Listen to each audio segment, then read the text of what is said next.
sos capaz de haber leído 14 horas de corrido. Tampoco sé de no haber dormido, por ejemplo, de haberme enganchado de noche con un libro y haber seguido de largo. Tuve una época que tuve insomnio. Sería lo ideal. Leía una noche entera y a la otra noche dormía. Pero me leía un libro y medio. Entonces después eso me pasó y yo decía, ¿cómo hacía antes para leer tanto? Claro, si leía 8 o 9 horas, era una cosa que estaba enferma. Claro. O sea, no se puede sostener porque no es saludable.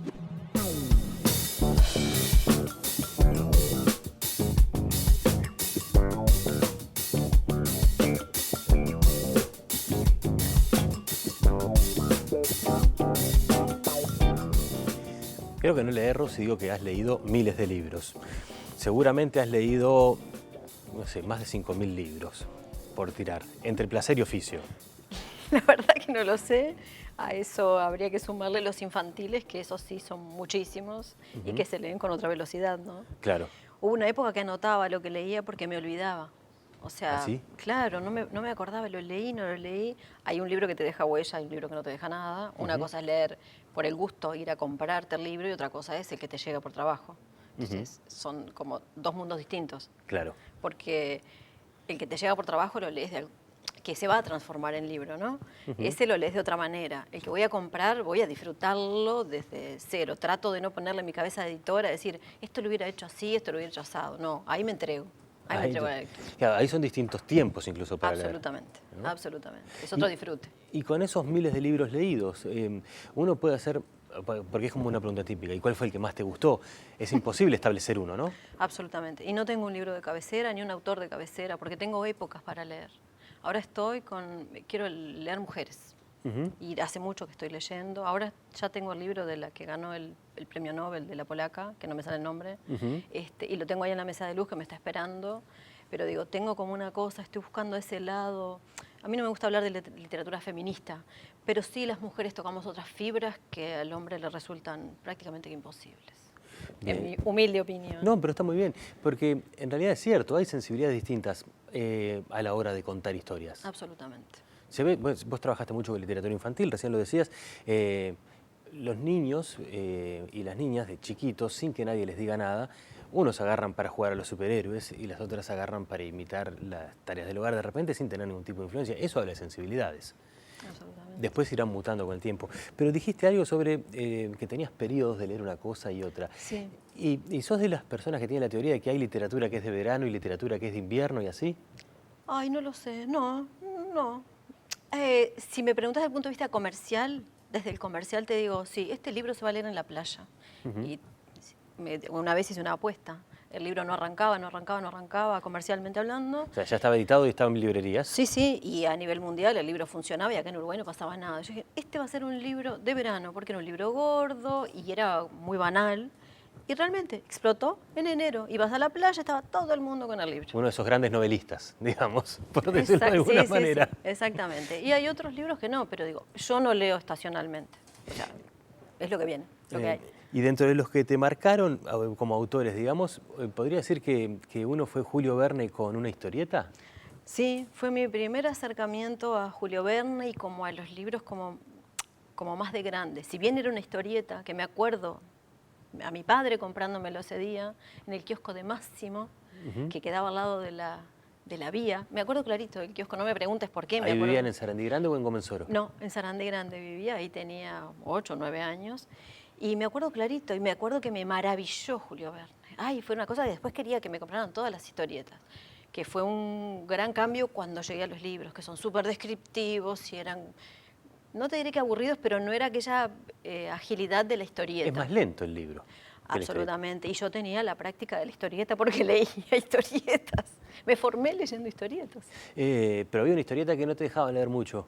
O una revista que no te dejaba mucho en tu casa, ¿no? No era una historieta, era la revista Nocturno, que era una fotonovela, que además estaba Tita Merelo, que tenía un correo sentimental. Wow. Y las chicas le escribían para ver si le entregaban la prueba de amor. Y a mí me intrigaba tanto saber qué era la prueba de amor, que creo que me acuerdo por eso, pero era genial, porque esas revistas eran de adultos. Claro, y eran épocas lo que era de adultos... Era de adultos y no lo cuestionábamos, o sea, eso no es para... Pero siempre alguna encontraba. Pero, por ejemplo, leía las Nippur, las D'Artagnan, todas esas revistas de acción. de acción, pero aparte íbamos a cambiarlas. Nos peleábamos con mi padre para ver si ya los habíamos leído todos y era cruzar al kiosco que por moneditas cambiábamos revistas. Era genial eso. Había toda una lógica, ¿no? Y era parte de un estilo de vida. Absolutamente, aparte tenías que tenerlas para la hora de la siesta.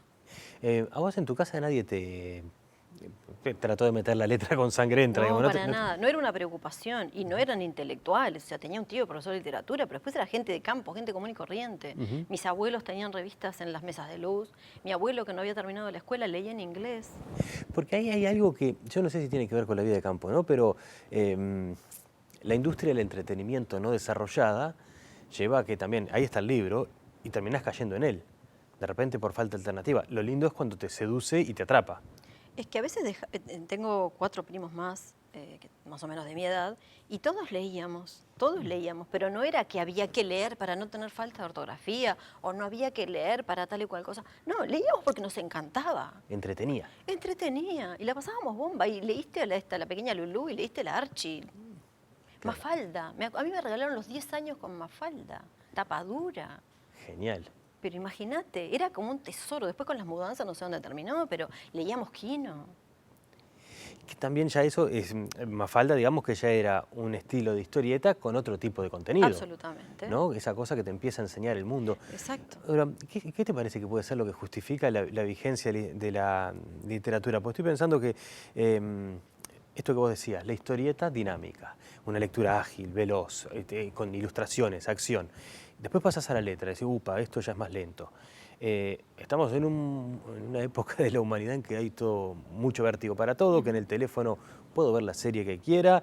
Pero también puedo leer en el teléfono. Claro, pero tengo la oferta de acción que es más, ¿no? Más dinámica, por llamarlo de alguna manera. ¿Cuál es el secreto para que la literatura siga funcionando y sea indestructible? Yo creo que forma parte del hombre, o sea, forma parte del ser humano, la letra, la escritura. Siempre alguien quiere contar algo, que te quieren transmitir algo. Y no sé, yo qué sé, a mí me seduce, logré transmitir eso a mis hijos, por ejemplo, pero ya con una preocupación distinta a la de mis padres. Sí, con intencionalidad. Absoluta. Mi hija menor, Marina, lee más que el otro, pero el otro también es lector, no tanto y ya anda por otros caminos, pero quiero decir, en sus momentos fueron la elección frente a otro entretenimiento. O sea, me parece que hay que ofrecer las alternativas y no demonizar lo otro. O sea, ¿querés jugar un jueguito? Sí, está bien. Ahora, no 14 horas. Como 14 horas tampoco leyendo. Porque tenés que salir afuera a jugar, tenés que tener amigos. ¿Cuál fue tu maratón más larga porque vos sos capaz de haber leído 14 horas de corrido? Tampoco, sé de no habernos dormido, por ejemplo, de haberme enganchado de noche con un libro y haber seguido de largo. Tuve una época que tuve insomnio. Leía una noche entera y a la otra noche dormía. Pero me leía un libro y medio. Entonces después eso me pasó y yo decía, ¿cómo hacía antes para leer tanto? Claro, si leía 8 o 9 horas, era una cosa que estaba enferma. Claro. O sea, no se puede sostener porque no es saludable. Volviendo a lo anterior, ¿cuánto tendrá que ver la imaginación? Porque la imagen te la haces vos. Exacto.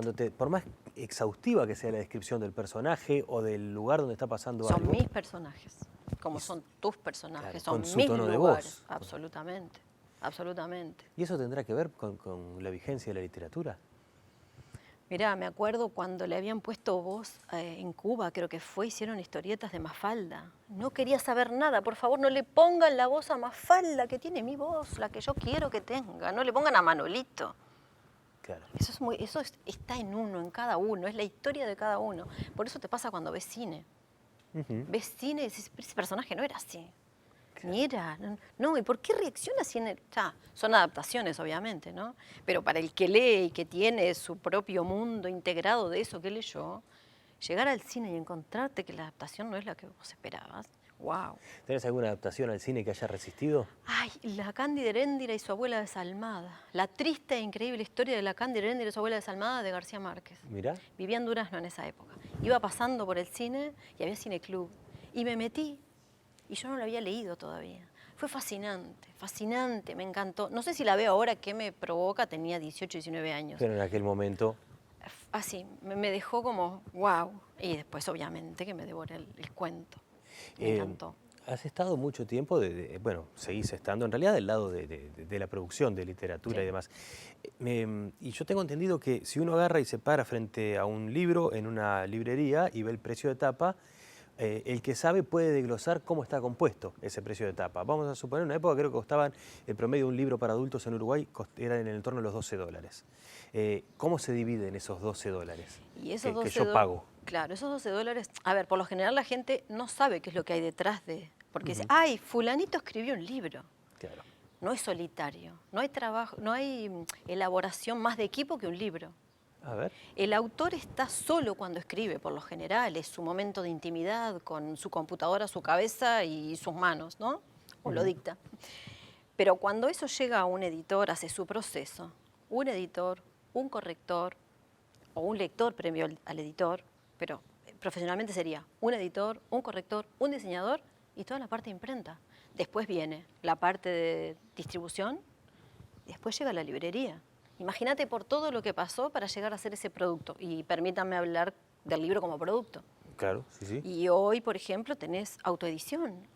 O sea, más de medio Uruguay tiene libros para compartir. El que escribe quiere compartir. Quiere que el otro conozca. ¿Cómo es eso? A través del libro, por ejemplo. ¿Está? Entonces, hoy trabajo independiente y te llegan libros de toda clase. De gente que quiere compartir su conocimiento, de gente que escribe una novela, de quien hace poesía. Y eso a mí me alucina porque todos los años que trabajé en editoriales, me parecía que los libros, el único camino era a través de la editorial, el único válido. Y hoy que estoy en otro lado es como, wow, también es un aprendizaje, porque digo, ¿cuánta gente quiere hacer sus libros? Pero claro, a veces te encontrás con libros que vos decís, ¿qué pasó acá? No pasó por un corrector, o faltó la lectura de un editor, que es una lectura profesional, ¿tá? Que no es la misma que la de tu amigo, o la de tu mamá, o la de tu sobrina. Es otra lectura que hacemos los editores. La que transforma una artesanía en un arte. Absolutamente. El café es un arte. ¿Querés un traguito? Pero encantada. Dale.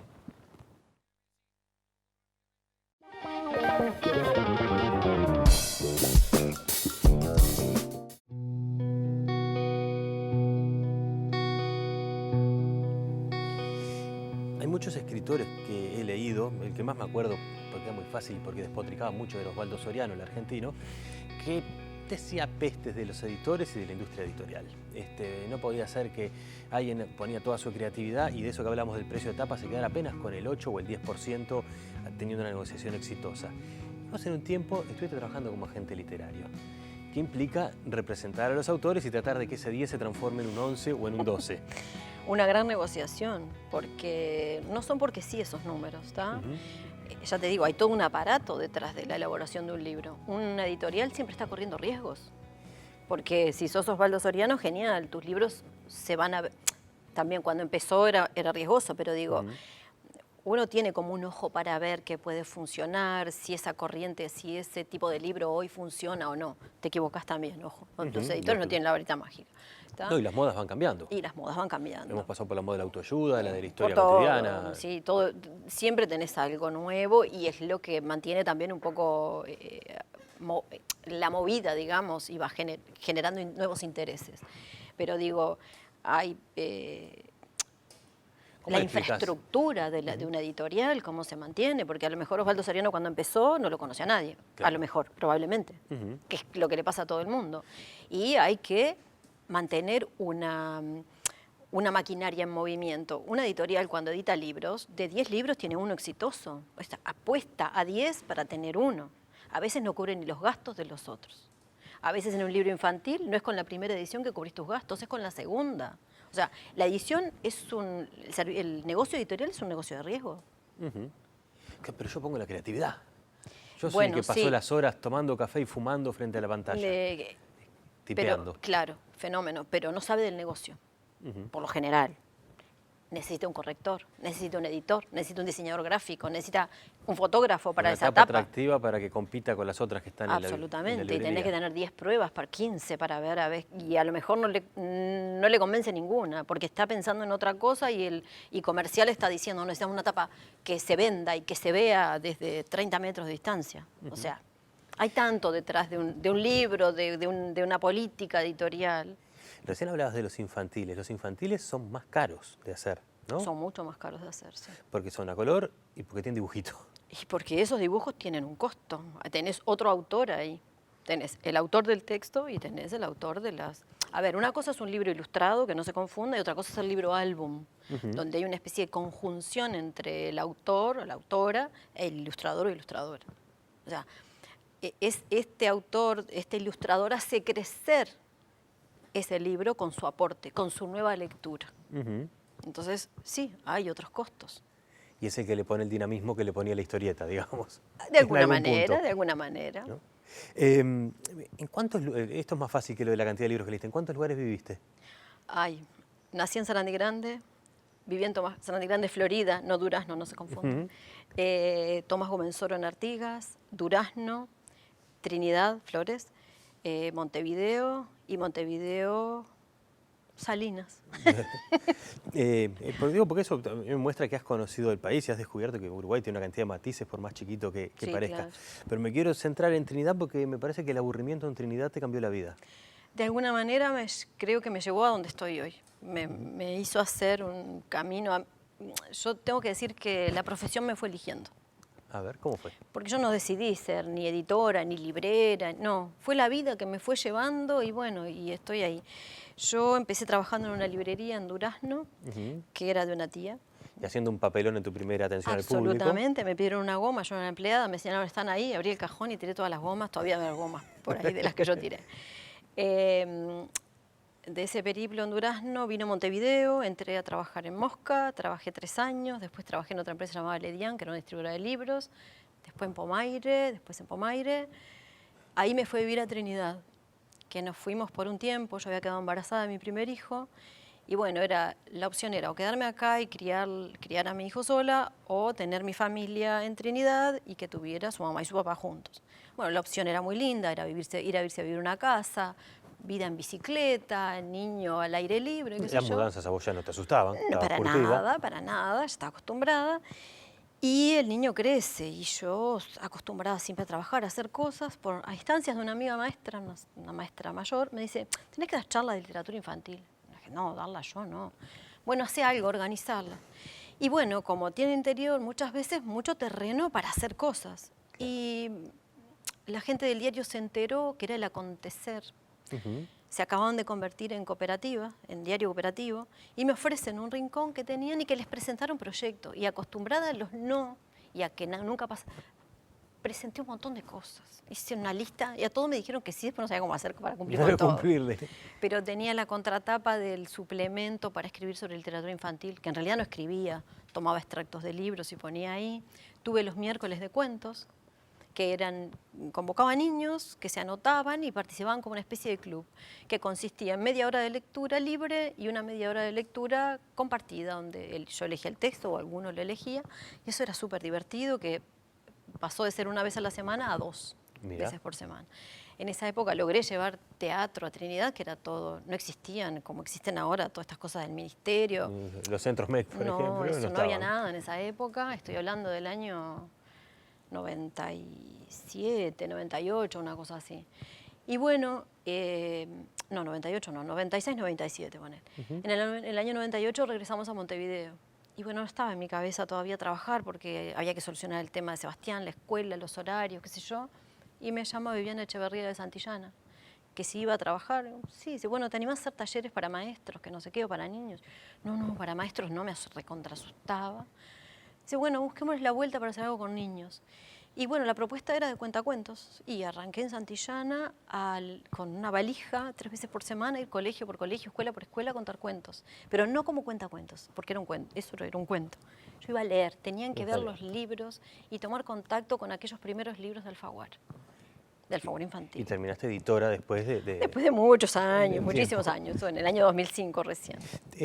Todo esto tiene que ver con el libro, entre otros, tiene una base fundamental que es el idioma, ¿no? Y el idioma ha caído últimamente en un entredicho. ¿Qué pensás del todes? Mira, yo creo que el idioma es dinámico y que la Real Academia no nos puede marcar si eso vale o no vale. En Argentina tenemos que hay universidades que ya lo aceptaron. Me parece que hay que tener cintura y hay que aceptar. Hoy si lo veo en un libro y si es para niños, te voy a decir, mejor no. Hoy, yo. a lo mejor en un tiempo me parece genial. Y el mejor no, ¿por qué me lo dirías?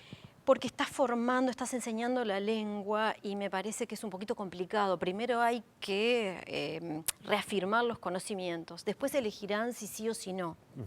O capaz que te lo estoy diciendo como madre y no como editora, no lo sé. Está bien. Pero me parece que hay que tener como unos conocimientos previos para adoptarlo. No sé en realidad, no es que tenga una postura tomada, pero digo, me parece que no hay que ser tan necio de cerrarse. Porque antes un montón de palabras se escribían de una manera y ahora se escriben de otra. Por ejemplo, sí, el usted viene de vuestra merced. Ahora, esas son evoluciones que se han dado de una manera, llamémosle, inintencionada, creo yo, de un devenir histórico natural. Y lo que mucha gente me cuestiona, dice, bueno, pero esto es medio como un verticalazo, de empecemos a hablar así. Y lo que pasa es que si vienen de las mujeres siempre son verticalazos. Los hombres se sienten atacados y molestos y sos una tonta porque decís todes. ¿Por qué? ¿Por qué? ¿Por qué no decimos la cuerpa en vez del cuerpo? ¿Por qué cuando nos enseñan, nos ponen adelante el cuerpo humano, solo se ven los órganos vistos desde el punto de vista masculino y no desde el femenino? Entonces, no sé, me cuestiono muchas cosas hoy en día, muchas cosas, entre ellos el lenguaje. Y cosas que de repente la literatura no se ha cuestionado. Pero ahora que estoy leyendo como desde otro lugar, con una perspectiva mucho más feminista, autores que me parecían que estaban re guau, cuando escarbo un poquito ya no me parecen tan guau. Me cuesta muchísimo dejar al ser humano de lado. Mirá, pero ¿qué tipo de autores? Porque, por ejemplo, Céline, el francés, tipo involucrado en la Segunda Guerra Mundial del lado de los malos. Ay, sí, bueno, me cuesta. Despreciable ser humano. Absolutamente. Excelente escritor. Sí, pero no puedo con esas cosas. Hoy en día no puedo. No puedo. Es como que hay una conciencia, algo adentro de mí que me dice, míralo desde otra perspectiva. Me pasó con Neruda.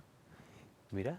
Neruda fue un padre horrible que dejó a su hija cuando se dio cuenta que la niña tenía hidrocefalia.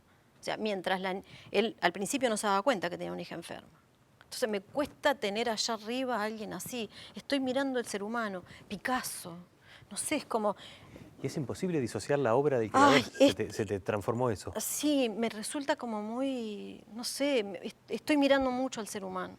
No sé si está bien o está mal, no lo sé.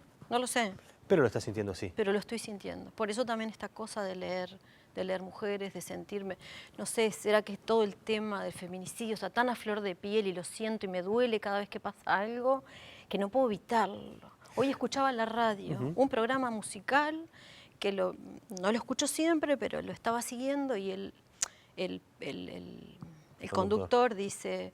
Volvió Blondie después de muchos años, una señora cincuentona, que su cuerpo no era tan sexy como antes, y empezó a hacer, y se puso aquellos vestidos apretados y no sé qué, pero nos devolvió la misma música y la misma voz de siempre.